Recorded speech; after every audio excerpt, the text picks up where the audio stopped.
ಮೀಸಲಾತಿ ಹಂಚಿಕೆಗೆ ಸರ್ಕಾರ ಮುಂದಾಗಲಿ. ಒಳ ಮೀಸಲಾತಿ ಹಂಚಿಕೆ ಬಗ್ಗೆ ಸುಪ್ರೀಂ ಕೋರ್ಟ್ ಐತಿಹಾಸಿಕ ತೀರ್ಪು ನೀಡಿದ್ದು, ಅದರಂತೆ ರಾಜ್ಯ ಸರ್ಕಾರ ಜನಸಂಖ್ಯೆಗನುಗುಣವಾಗಿ ಮೀಸಲಾತಿ ಹಂಚಿಕೆ ಮಾಡಲು ಮುಂದಾಗಬೇಕು ಎಂದು ಭ್ರಷ್ಟಾಚಾರ ನಿರ್ಮೂಲನಾ ಸಮಿತಿ ಅಧ್ಯಕ್ಷ ಹನುಮಂತಪ್ಪ ದುರ್ಗ ಒತ್ತಾಯಿಸಿದರು. ಅವರು ಚಿತ್ರದುರ್ಗದಲ್ಲಿ ಪತ್ರಿಕಾಗೋಷ್ಠಿಯಲ್ಲಿ ಮಾತನಾಡಿದರು. ರಾಜ್ಯದ ಮುಖ್ಯಮಂತ್ರಿ ಸಿದ್ದರಾಮಯ್ಯ ಅವರು ಈ ಕೂಡಲೇ ಕಾರ್ಯಪ್ರವೃತ್ತರಾಗಬೇಕು ಎಂದರು.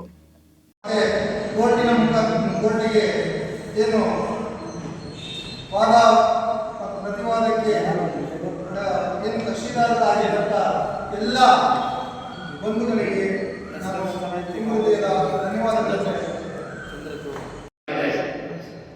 ಆ ಕಾರಣ ಇವತ್ತು ಆಯಾ ರಾಜ್ಯಗಳು ಈ ಜವಾಬ್ದಾರಿಯನ್ನು ಹಾಕಿಕೊಂಡು ಜವಾಬ್ದಾರಿಯನ್ನು ವಹಿಸಿಕೊಂಡು ಅವರು ಈ ಒಳ ಮೀಸಲಾತಿಯನ್ನು ಜಾರಿಗೆ ತರತಕ್ಕಂಥ ಕೆಲಸವನ್ನು ಮಾನ್ಯ ಮುಖ್ಯಮಂತ್ರಿಗಳು ಸಿದ್ದರಾಮಯ್ಯ ಅತಿ ಶೀಘ್ರವಾಗಿ ಇದನ್ನು ಜಾರಿಗೊಳಿಸೋದಕ್ಕೆ ಇಡೀ ಮಾನವ ಸಮುದಾಯ ಒತ್ತಾಯವನ್ನು ಮಾಡ್ತದೆ ಅಂತಕ್ಕಂಥ ಈ ಮಾತನ್ನು ಈ ಸಂದರ್ಭದಲ್ಲಿ ಹೇಳೋದಕ್ಕೆ ಇಷ್ಟಪಡ್ತಾರೆ. ಮೊದಲನೇದಾಗಿ